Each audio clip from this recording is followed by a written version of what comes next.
Hi, it's EK Gorman from EK Gorman Designs, and I'm here today showing you a new stamp set from the April release from Crafting Desert Divas Fiesta Time. I stamped out a scene not only using the new Fiesta Times, but also using the Prickly Pear stamp set.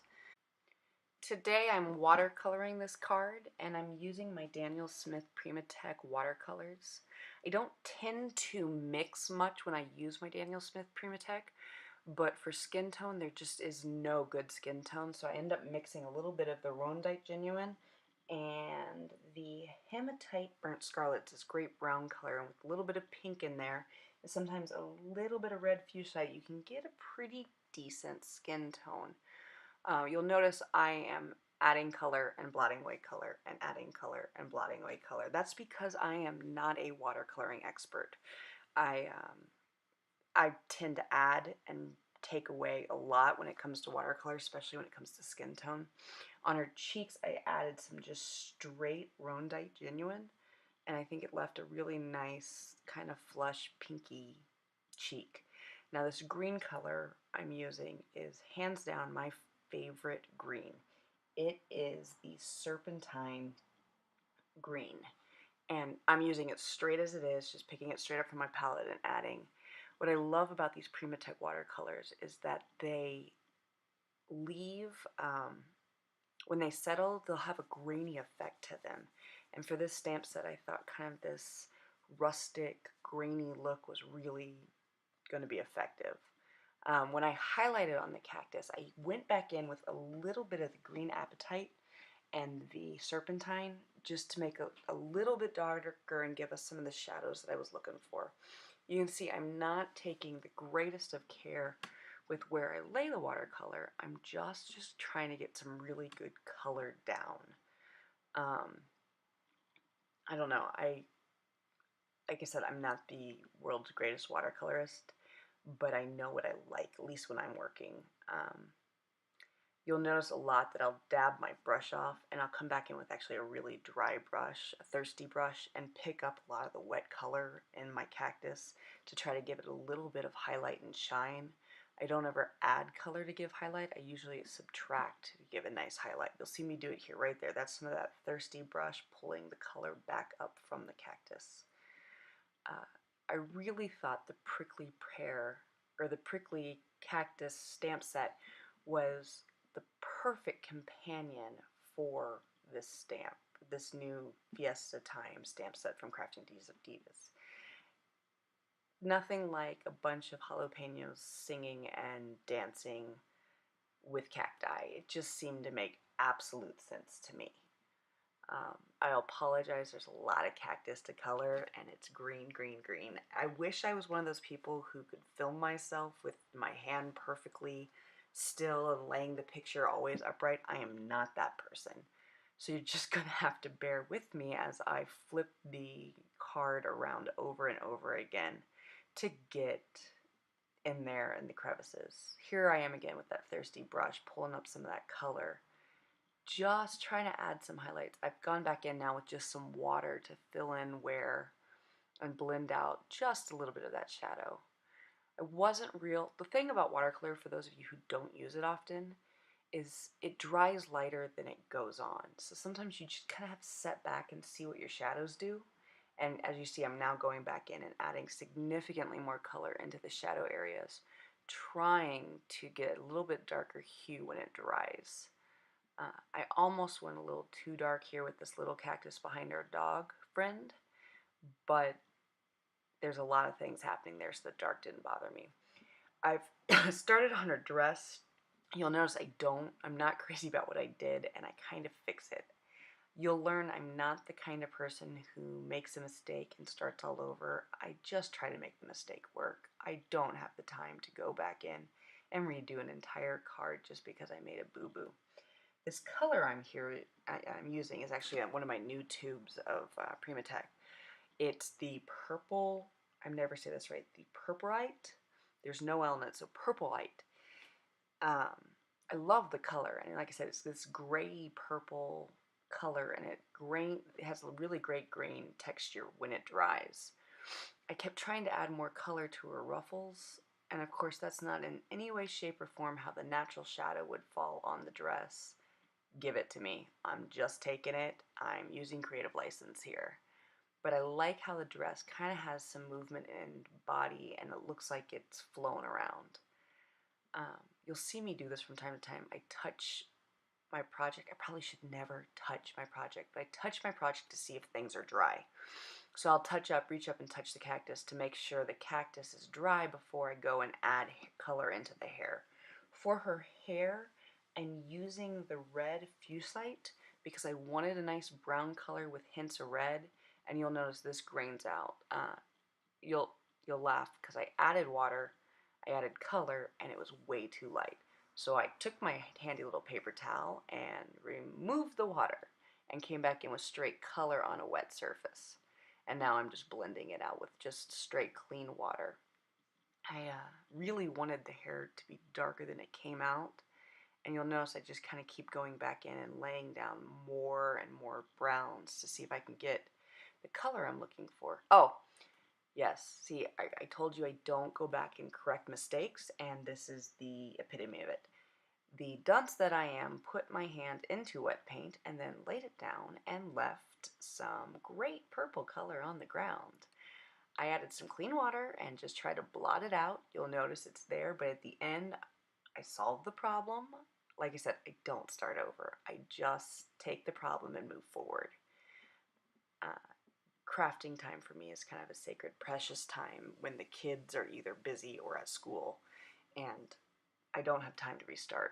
For these flowers in her hair, I started with some Rondite Genuine, not and it came out too pinky, so I added a little of that purple-ite to the Rondite, ended up with this kind of mauve-y color that I thought was great.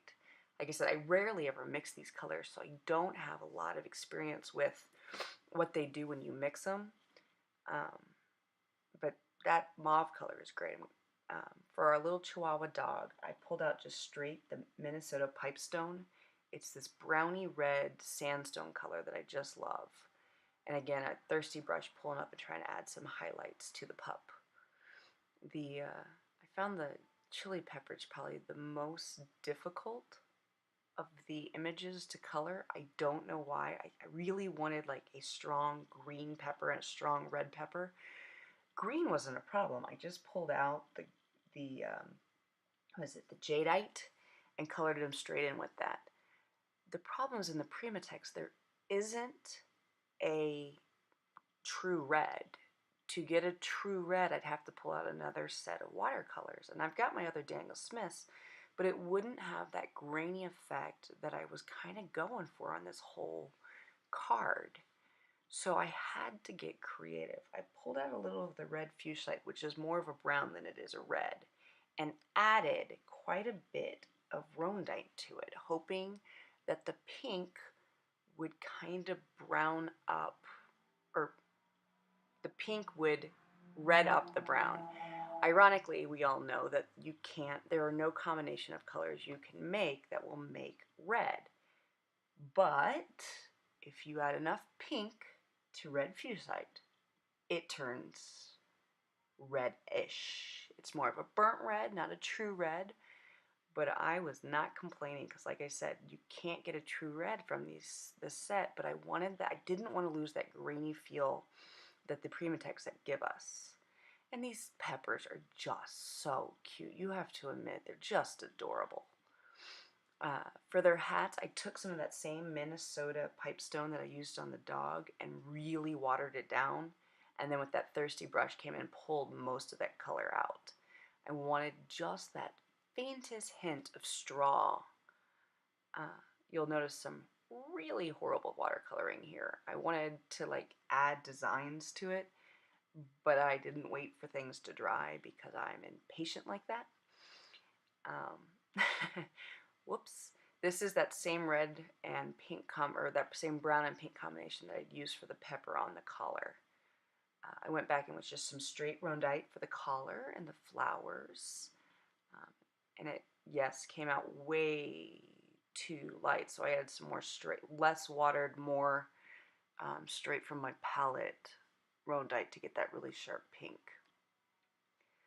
I don't know why I waited to do this Minnesota pipestone on this hat, but I came back in, and again, you'll see me blot my brush off and then thirsty brush it. Oh, I know.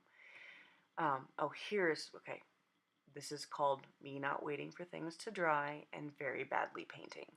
Again, not a watercolor expert. I just enjoy it. I find actually watercoloring very therapeutic.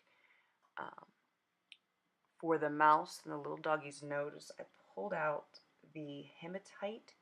It's almost black. It's not quite black. There's a lot of brown undertones to it, but it's dark, and it's definitely not nearly as dark as the bloodstone, which is my favorite black color ever to use.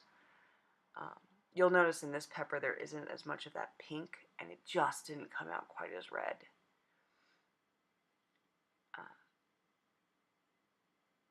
Here we go. We're wrapping up with the main coloring, and now I've got to play. How do you paint the mustache? Oh, I used for the mustaches. I used the. I have to look at my notes. Excuse me. The Piemonte Genuine to get that really great brown. And for everybody who's worried that I missed that area of the cactus, I caught it in the end. Yes, I left that section of cactus white for a very long time.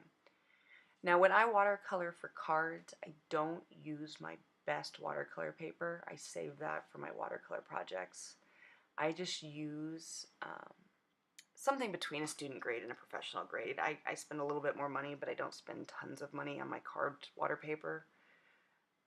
I find that it's okay, you know. When I use dyes, I use really cheap student, or when I use digital stamps, I use really cheap student grade because it goes through my printer. It's a card. It's something that somebody's going to enjoy for a moment. They're going to open it up. They're going to enjoy. It's not as if it's going to be framed on the wall. And I say this knowing that I have several friends who frame my cards and rotate them as they get cards. But I find it's okay to leave out some of the quality paper when I'm watercoloring for cards. Here's where I finally solved that awful smudge my hand made. I used the bloodstone and added in shadows and a ground and managed to get rid of almost all of that hideous smudge that I made with my hand. And for the sky, I wanted, again, some kind of rustic color, so I pulled out the bronzite, which is actually this really gorgeous gold. And you can't see it here, but bronzite has this incredible shimmer. So when you turn and twist the card, it sparkles and reflects. Actually, most of these Primatex on some level have some kind of sparkle. I wanted the sky to be darker towards the ground and fade up, which sounds easy with watercolor, but getting it consistent, I can't do it. I can't find the consistency. I feel like I make mud half of the time.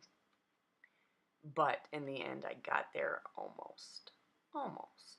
And the great news is I stamped my sentiment beforehand, because usually I forget to stamp the sentiment and I try to add it back in, and I never fails, the watercolor's not dry. This is one of those examples where I did it correct order: sentiment, then watercoloring. Here, see, you're gonna get to watch me fuss with the bronzite. And yes, I made another smudge in her face. A few final touches, and there you go. A watercolored card featuring the new Fiesta Time stamp set. All of the new releases will be available April 20th at craftingdesertdivas.com. I hope you enjoyed watching this watercolored card, and I'll see you around next time.